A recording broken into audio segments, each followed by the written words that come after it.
Saludo, mi gente. Welcome to Dismantling the Fuckery, the podcast where we deconstruct the illusion and unleash the fabulosity. I'm your host, Gohena Angelique, your fierce neurodivergent Juyorican poet and an advocate for decolonial liberation. So get ready to dive into the messy, uncomfortable, and transformative work of dismantling the systems of oppression and the limiting beliefs that hold us back. We're here to reclaim our power, embrace our magic, and rise into fabulosity. So grab your café, your té, I don't know, maybe you need a shot, and let's get into some fuckery.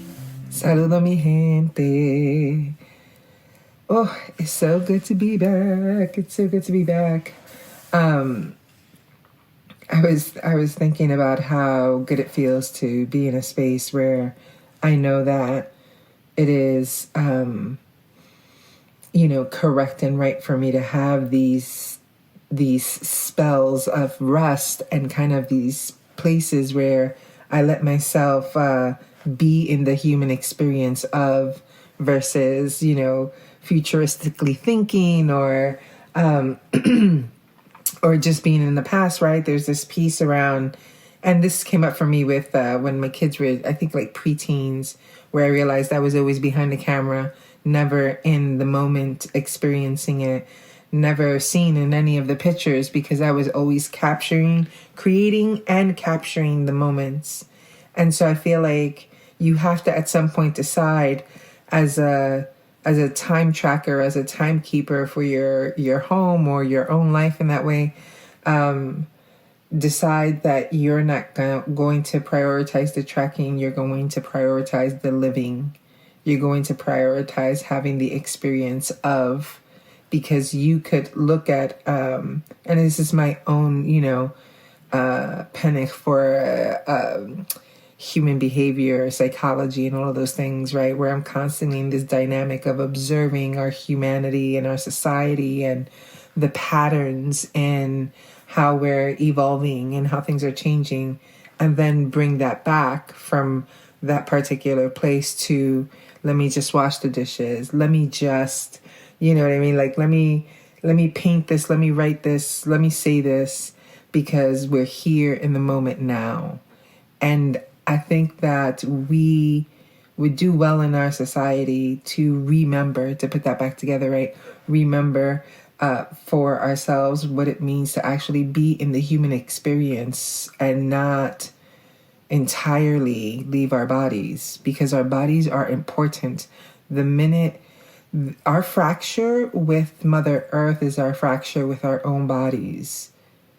When we're in a deeper relationship with our physicality, we are in a deeper relationship with the earth, because this body of yours, this beautiful all-sensing body, is the container you came in. This is your trusty, dusty friend. This is the thing that is,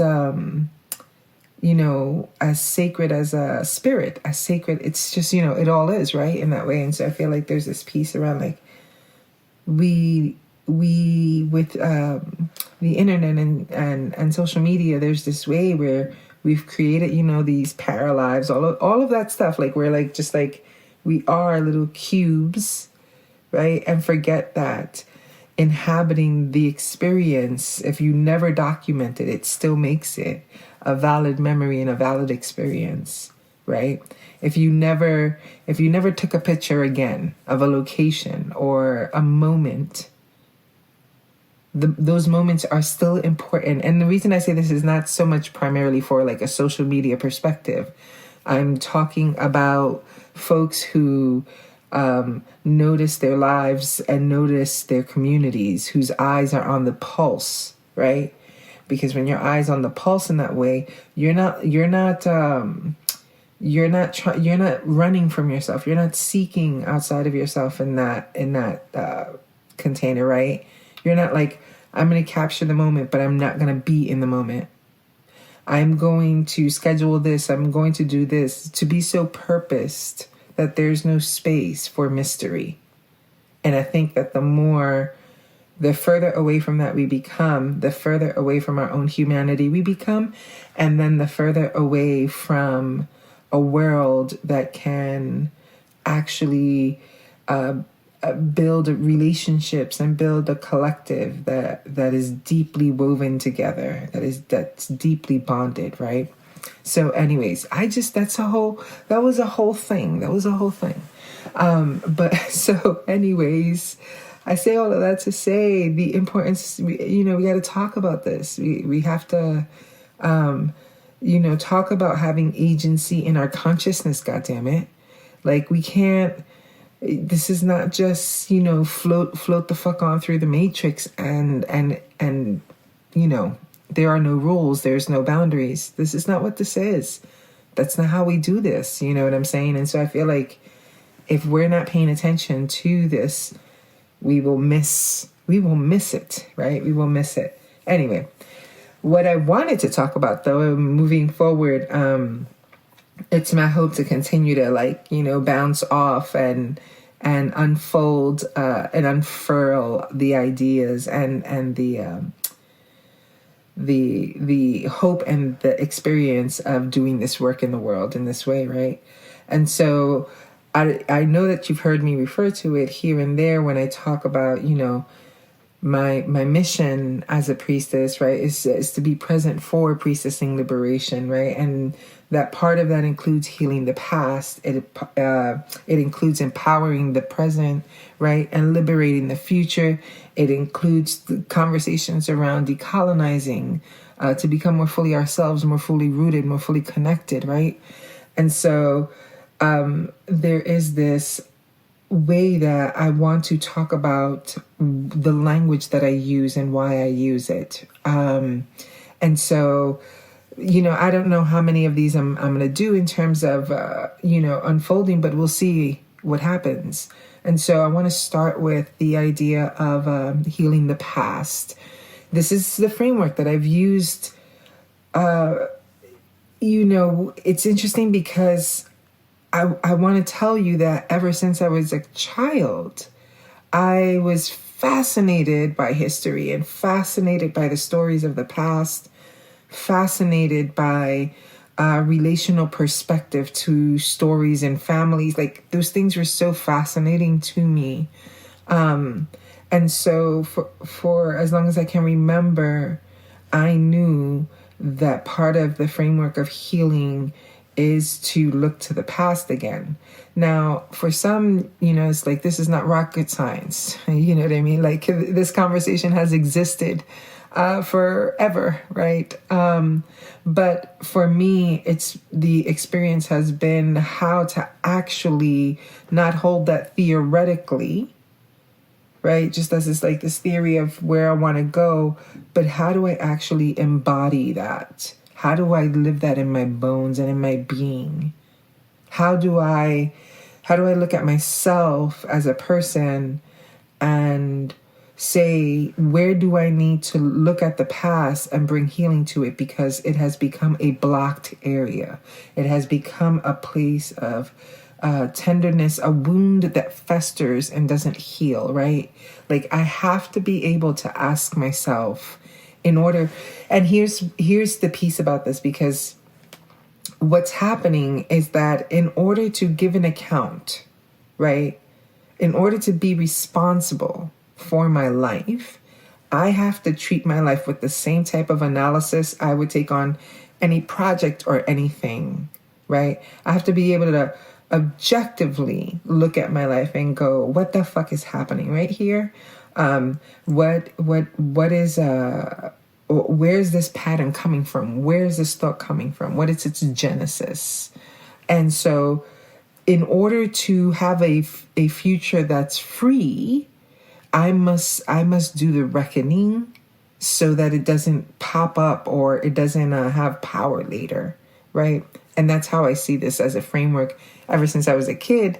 When my friends or family would trust and confide in me and tell me their stories and ask me for advice, I'm listening to the heart space as they're talking to me. I'm listening to, I'm listening for something practical, right? That's always been a mechanism. And so part of this phrase and this framework that I use about healing the past it has this piece of like the wound of our origin, right, for ourselves. And some of those you can really repair the entire landscape, and it'll be as if there's never been anything other than the lushness. Some wounds are, because of their depth, have a different healing process. And so being able to meet that inside of yourself is essential. There's no other word for that. It's essential, and it's essential because of how you impact the world around you. How you have relationships, how you perceive things is directly based on your relationship to these wounds, because if you won't look at it, that shit's going to constantly be poked and you're going to constantly be in reaction. So you're going to be the wounds bitch, right? And some of that does not make sense. Some of it does, because if you won't address it, what else is going to happen to that part of your psyche, of your beingness as a human that has been wounded, that has had an experience that caused pain, caused separation awareness, right?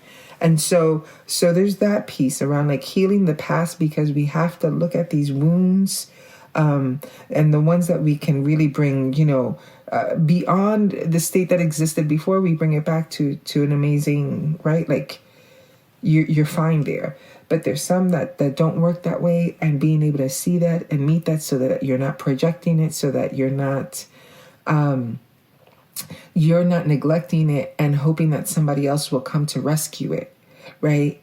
And there's a cycle in that. The self-neglect is so that someone else can come and course correct that pattern.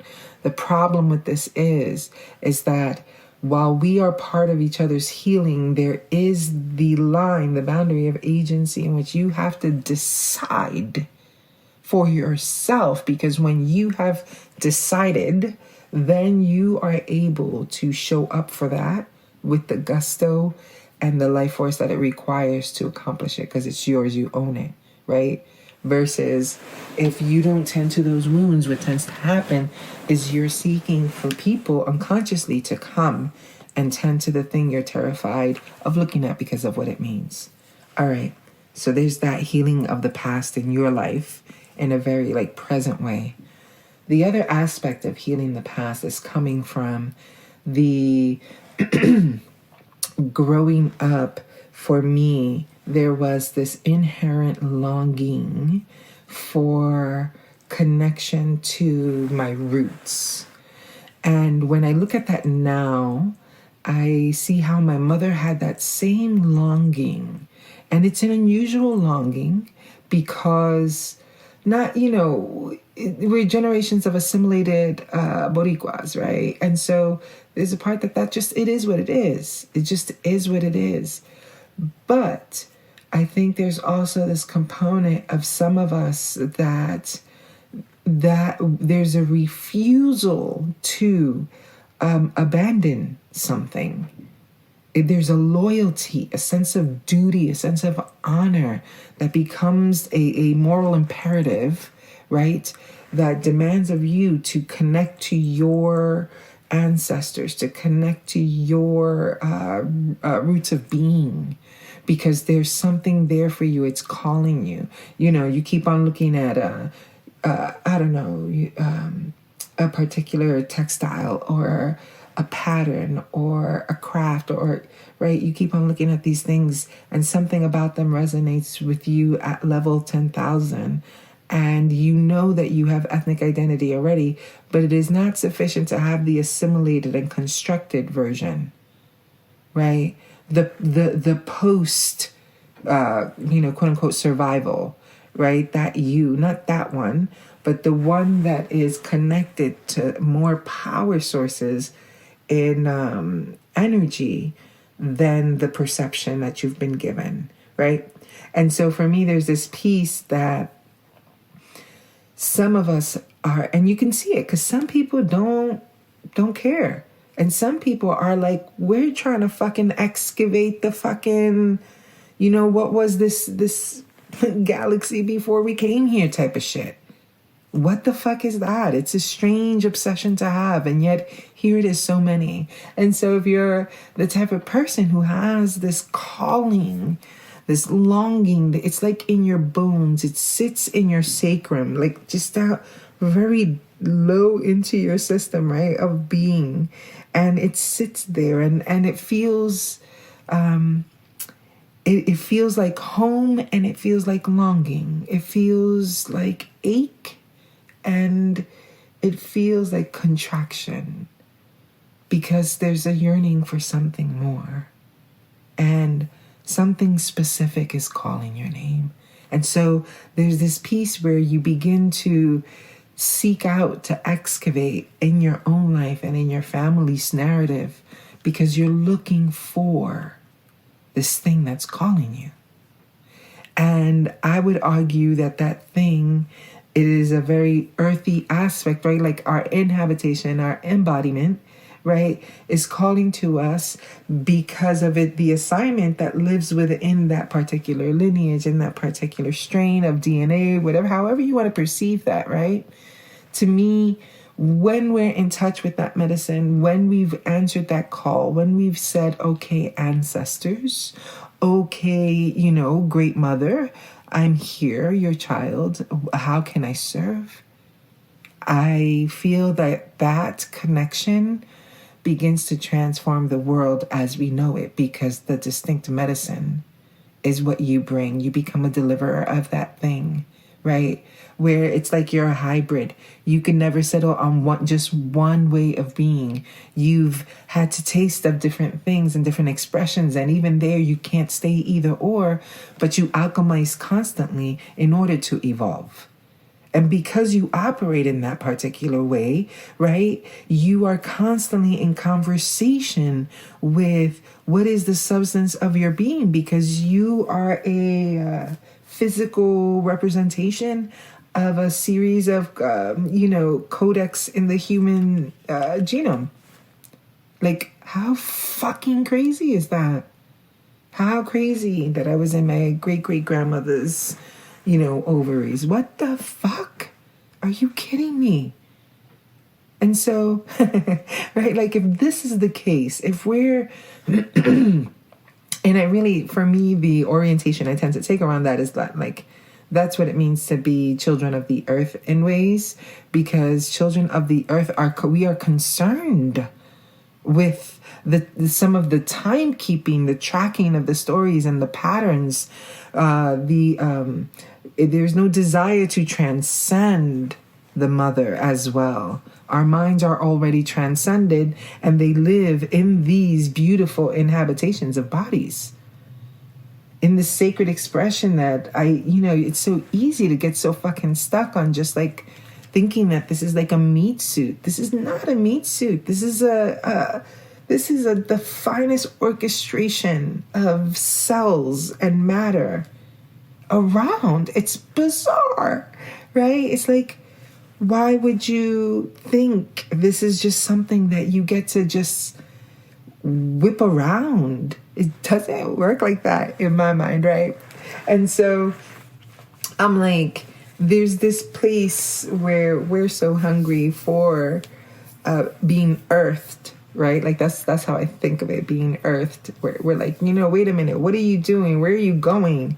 This is beautiful here. The trees are beautiful. The songs of the lakes are beautiful. The whispers of the small little ferns, like that's beautiful. What are you doing? It's here, right? We don't have to go anywhere. It's here. If you care about her and you care about it, then you care about you.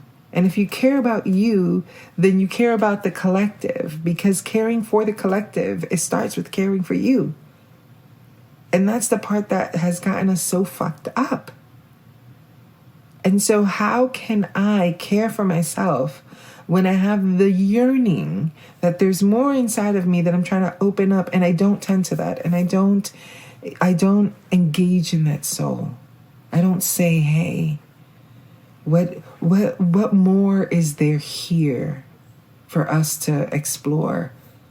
What what bizarre humanity do we have to dive into because it needs a little bit more development? You know, like this thing of being sentient, right? Like being able to smell, taste, and touch, and all of the things. There's so much more for us to learn. And so for me, when you are that type of person and you have that type of hunger, then healing the past becomes the remembering, but not the remembering that gets you stuck there, but the remembering that allows you to evolve it, that allows you to, you know, we look at family wounds of origin, we look at generational trauma, we look at all of these things. We're already saying something about it. We're already looking at so many of these aspects and really trying to dive in. Trying to figure out how are we going to remember and how do we heal forward? How do we not heal where we're just like stuck in this fucking loop, right? I think of having an allergy, the equivalent of staying stuck in a pattern, right? When you have an allergy, it breaks out and then your shit gets all twisted, and now you have a low tolerance for it. So every time you're exposed to that thing, your body has this particular reaction. And what happens? Well, once you have that sensitivity, it continues to develop over time. That's what that feels like, right? And so how do we actually take the time to think much more thoroughly about how we face these things so that we are not seeking outside of ourselves, but finding ourselves within? Healing the past is about finding yourself within again.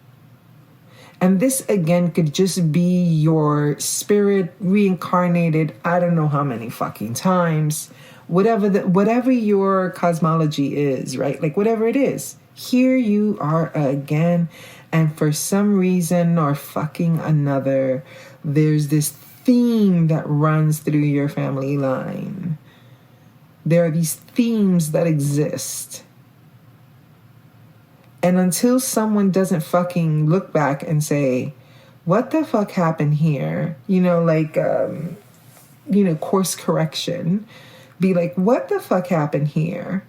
And that you don't have to abandon there to be here, and you don't have to abandon here to be there. So you get to be this multi-dimensional carrier. So bear with me. I know it sounds like, what the fuck is she talking about? What I'm saying is that if in my family there is a wound of rejection, and I see the pattern in my mother's life, I see the pattern in my grandmother's life, and my great-grandmother's life. I mean, you know, we're going back, we see this like this common thing. Poverty, let me see, shit. I mean, there's just layers, right, of these pattern things, generational, we look at all of that, right? And we understand it as an important key component. All of those things mean the same fucking thing to our humanity and our world. So somebody has to show up to look at those things and say, we have a great wound here that created the distortion. The distortion, the antidote to the distortion is the original medicine. The antidote to the distortion is the original medicine, right? So let's say, if you're the type of person who loves saying, I wear my heart on my sleeve, I wear my heart on my sleeve, fair enough. Okay, it's actually creepy when you think about it literally, but I digress. All right, I wear my heart on my sleeve. The problem is not that you wear your heart on your fucking sleeve. That's not the problem. The problem is there's no protection. There's no protection for this very open, service-filled heart. And because there's no protection, then you're constantly getting cut, constantly getting hurt, and you see it generation after generation. It shows up in romantic rejection. It shows up in like purpose rejection. It starts showing up all over the fucking place, is getting its grimy little hands over everything because nobody wanted to look at that wound, right? And so here you are, a generation that's like, actually, I don't want to be fucking poor, and I don't want to think poor, and I don't want to be in scarcity.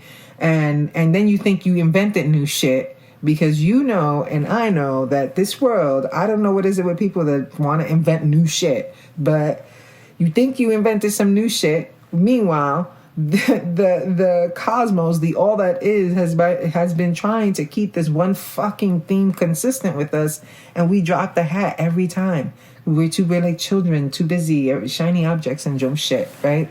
So you have to come back to yourself and be able to say, I'm going to look at these pieces of life. I'm going to look at these stories. I'm going to engage in transforming this because I can, and I have the awareness to do it without trying to replicate what already existed, without trying to replicate, for example, I used to think about, actually I was deeply attracted to the kind of like those, back in the day where everybody made everything themselves. I mean, I'm still kind of like that, although I've been on like a hiatus, but I'm coming back, where I love making my own shit. And so, we're like, I want to go back to when we had to churn butter, a return to the earth type of narrative, a return to the fill in the blank, right? We're seeking something in the past when our responsibility is actually to look at the values that inform that and live that expressed in this time and context. So it's not going to look like I'm churning butter. It may look like I'm buying the fucking butter from the supermarket, but then nonetheless, I'm using butter. Right. Nonetheless, I'm still, I understand the essence of it is to be a lubricant. Right? We need the lubricant to be tasty and to help get this stuff down. Right. And so thinking about fats and oils.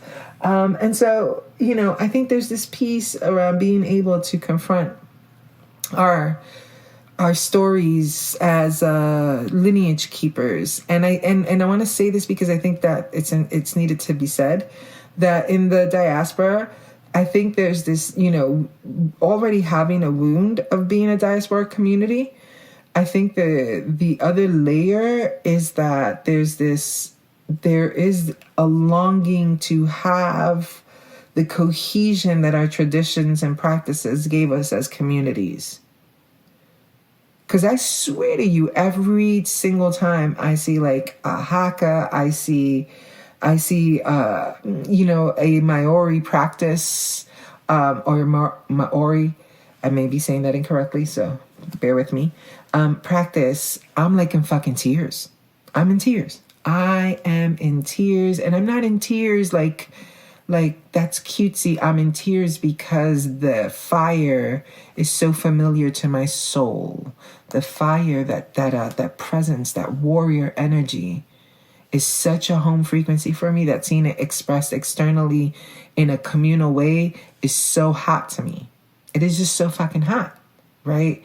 And so that thing where I'm like observing in that way and feeling that longing in that way is because I'm called to create connection in my own community, in my own like little, universe. I'm meant to create that type of connection, that type of hold and togetherness, right? That type of way of like what the bonds that bind us, right? How are we creating that? Because that continuously evolving and changing and being honored is what keeps us connected and remembered. Otherwise, we don't remember the food. We don't remember our foods. We don't remember our ways of loving.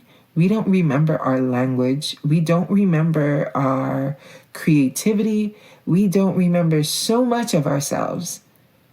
And we can spend a lifetime seeking it outside because we have forgotten to be the keepers of our cultures and our legacies, of our medicines. We forgot that is the most important expression that we came here to give and be. And this is why, I know nationalism is all of the things. I get it. I get it to my core. And I also recognize that when people don't know where they belong or who they belong to, so much pain is perpetuated. So much it is so much solitude, so much loss. And so part of what keeps us like unified, and I think of this in a very like little energetic frequency way where I see that like the small like little waves, or like the way a human's vibration has the power to change frequency, right? And that's a decision, and that is what makes us so marvelous, and that what we do is we're so magnetic that when we're lit up, when we're excited, what we tend to do is to gather together. We can't help. It's so contagious. Joy is so contagious that we will gather around it, to tap into it, to feel into it, to be enlivened by it. And for me, being able to say to ourselves, this is the medicine of my ancestors, but this is what it looks like now. And I'm not stuck in the past trying to reach for something that had its time and its context. I'm looking to the past for the lessons, for the teachings, for the medicine, so that I can take on the embodiment of it, the expression of it, the evolution of it, and pass it on to the next generation, right? And I think about modern expressions of, African art, art from El Borinque, like the modern expression of culture, the transformation of it as it moves and as it does its thing, but still being so deeply rooted, gives so many of us who are earthen children a place to plug into, to be regenerated. And that's why sometimes we all feel so lonely, right? That's why sometimes there's this peace around feeling and longing for a togetherness that you haven't been able, almost in your perception, right? You haven't been able to shape in your life, right? You haven't been able, it's like you watch the Hallmark film. This is, dating me. Come on now. You watch the Hallmark film, you're fucking crying. Or the Christmas commercials where, it's like the dad is away and he comes back, or somebody's away and they come back, or they haven't seen each other and they come back, and we're fucking crying. We're crazy like that. It's just insane what we do to ourselves. We literally have commercials that are provoking emotions that are painful, just so that you could buy the milkshake from the thing, right? It's like, what?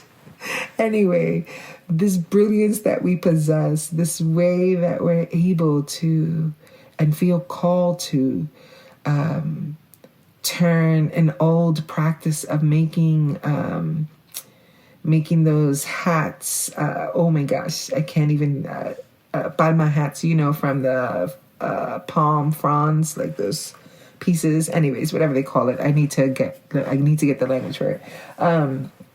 But like taking that art form, which is weaving, right, and making it a 2024 expression, making it a new thing, making it like upgrading, hacking it, not so that it's unrecognizable, but that it's so well woven and blended. Like you brought your, and I think about, music in that way, right? Like it's like, you may have one root, may have another root, and here, boom, reggaeton, right? Like it's like this alchemy, this consistent alchemy.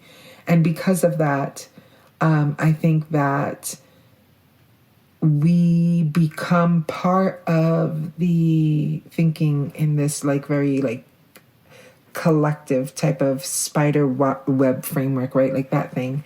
Like when there's the texture in your own little bubble, in your own little energy vortex is solid, and you're honoring these longings inside of you. You're honoring this remembering. You're honoring the medicine, because that's your job. That's part of your job here. It's not everybody's job. That's part of your job here. And when you do that, you change the frequency. It's a small shift, and it shifts the entire harmony to be right. It raises it even higher. That's what it means to be fully here now, not stuck in the past, but bringing healing to the past that allows you to live in the fucking present. Live in the creation of the things now.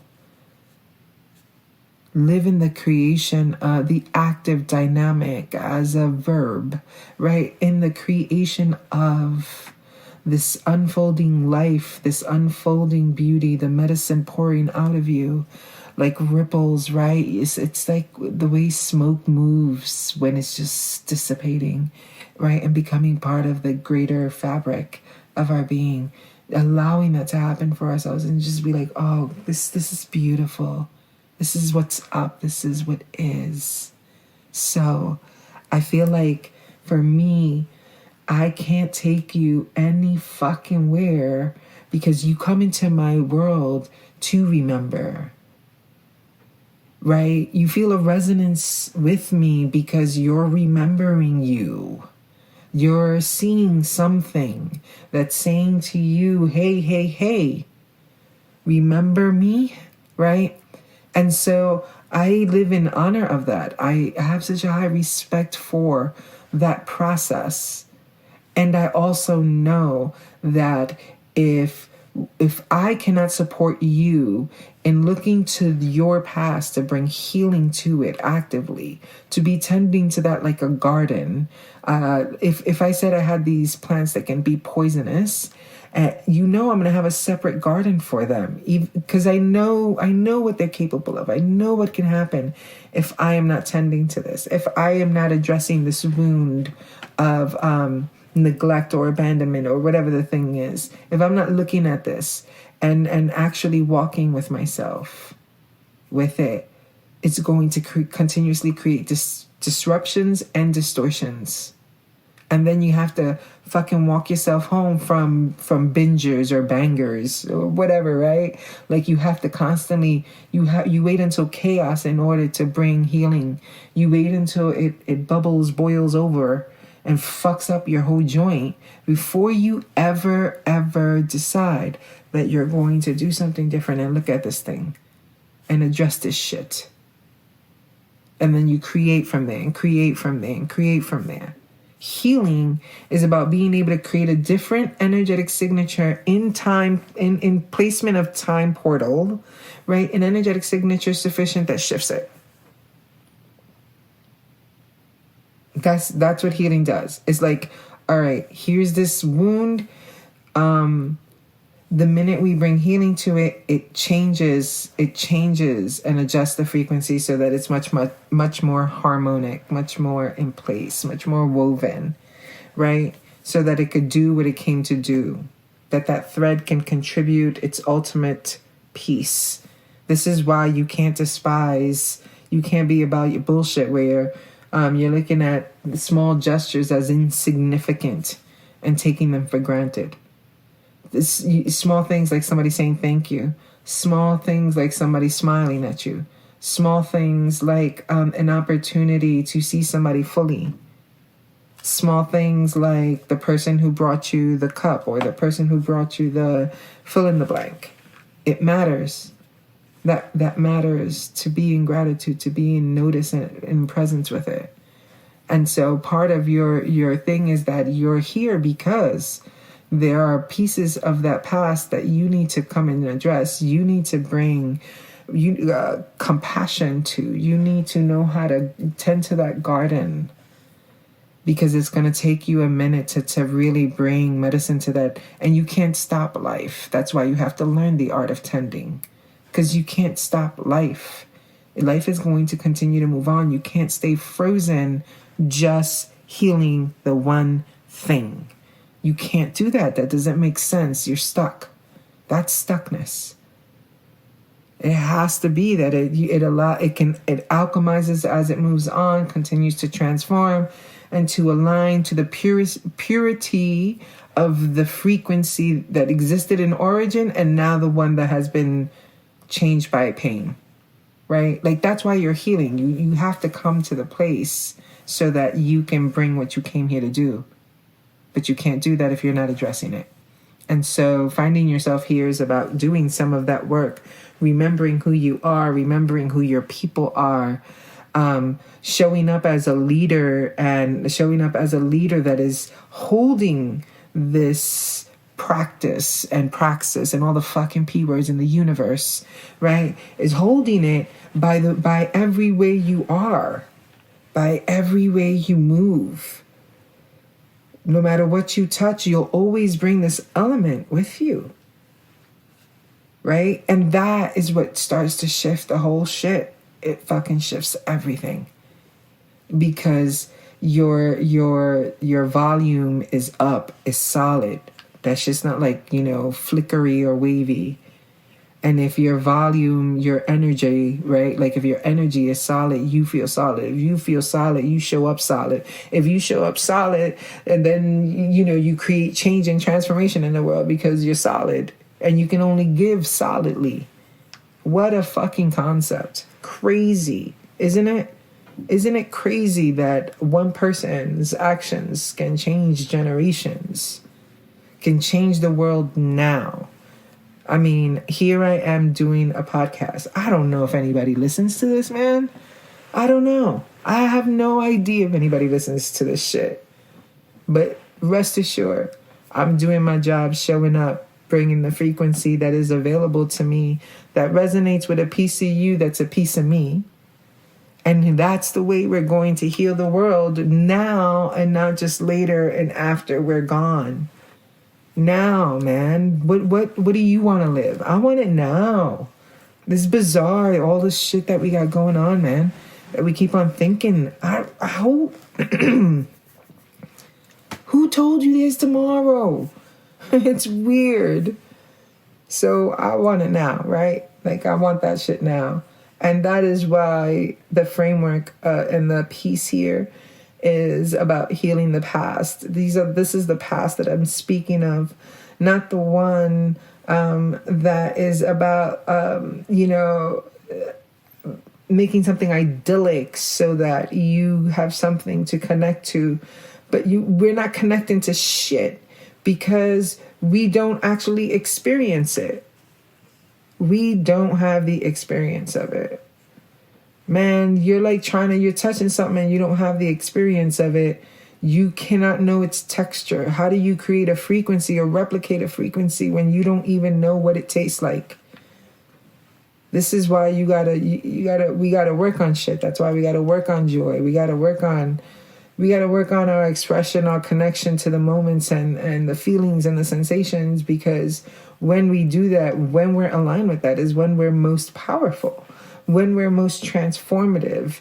Electrically, energetically, we are actually changing the sound waves and the way things are moving through space and time. That can change the actions that change tomorrow for someone else. Like, you never know. When you share your story, when you are talking about something that's painful and you don't have it solved or fixed, you have no idea whose life you're saving. That's how simple that shit is. Whose life are you saving? Because your quest for perfection so that you don't look like you fuck up is not actually what makes you appealing. It's your fucking humanity that makes you appealing. It's the fact that you fuck up. It's the fact that some shit you ain't got it fixed, solved, or, cleaned up behind a mask. Listen, I'm trying to tell you, I'm serious about this. I'm so serious about this. It is real, man. It is so real. And so you have to be able to make some decisions. You have to be able to come look at it. You have to have a come to, a strong come to, and keep yourself in direct, solid relationship. Keep yourself in the here now of experience. If you're going to transform things genetically, you're going to have to create the different vibration in you. It doesn't come after you. Do you understand that? The next human coming out of your gene pool, will only replicate what you existed in. If you want them to have something new with the possibility of evolving and change, then you're going to have that signature inside of your gene pool, man. And if you don't got it, you need to make it. That's my point. That's how impactful you are. You're so impactful that your great-great-grandchild can come out with your nasty attitude or your skepticism, your shit. And then, the grandmother or whatever is like, oh my God, you're so much like my father. And you never seen that person. It's because you still got to work through your shit. So in my work, in Priestessing Liberation, man, we talk about it. We get into this. We look at it. We honor it. We create ritual around it. No two things are the same in my world, because this is not about you doing something I'm telling you. This is about us tapping into the deeper sound of your pulse so that we can bring that forward, so that you can bring your medicine, right?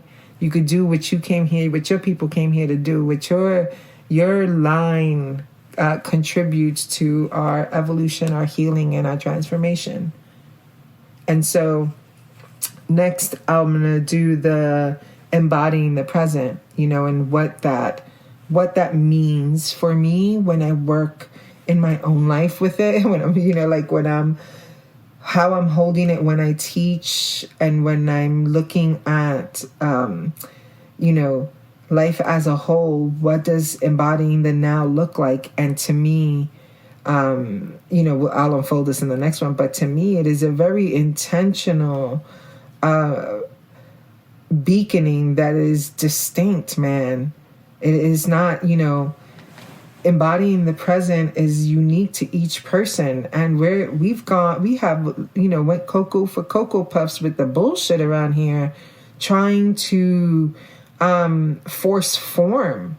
That's a little bananas, right? Like, we're trying to be like, no, this is how you have to be doing it, because this is how it's been done.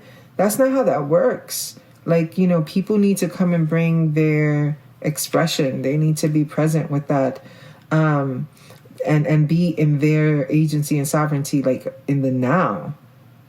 We all need to be critically thinking people. This ain't for the fucking, there's nobody special in this bitch. We all need to be thinking critically, man. But I don't think that those things live in opposition to intuition and instinct. To me, they are synonymous. They dance together. They're one with the other. They co-inhabit. You don't have to shift your brain for that shit. Do you understand that your brain is in your fucking head? Your brain's in your head. We're over here trying to do this fucking shifty shit and feeling that one is a contradiction to the other. It is not. And you have a specific signature around how you're meant to do that, be that, see that, and feel that. That's not a one size fits all. And so for me, I'll be talking about this in the next session, the next episode, the next session. That's funny. Anyway, you get my point. Mi gente, thank you so much for being here, for being with me and listening. I'm like, what? I was just arguing with myself. Apparently, I was just arguing with myself. Anyway, so it has been an honor and a joy, and I know that this is the first episode of 2024. And I wanted to kind of bring it in a little different, and move it in a different trajectory in terms of energetically. So next episode, we'll be diving into what it means to be in the embodied now, embodying the present. And and we'll continue to talk. I love you so much. I hope you're well, and talk to you soon. Adios. Bueno, mi gente. Thank you for joining me on this wild and liberating journey of dismantling the fuckery. Remember, we are the architects of our own liberation. And if you enjoyed this episode, don't forget to subscribe, and share it with your people. Do all the things. You know what it takes for us to keep these frequencies rolling. Together, we will transform the world from a place of fuckery into a realm of unapologetic fabulosity. Stay fierce, my loves. Stay fabulous, and keep dismantling. And if you want me or need me, yes, you heard me say that right, you know where to find me at priestessingliberation.com. Nos vemos ahorita. Adiós.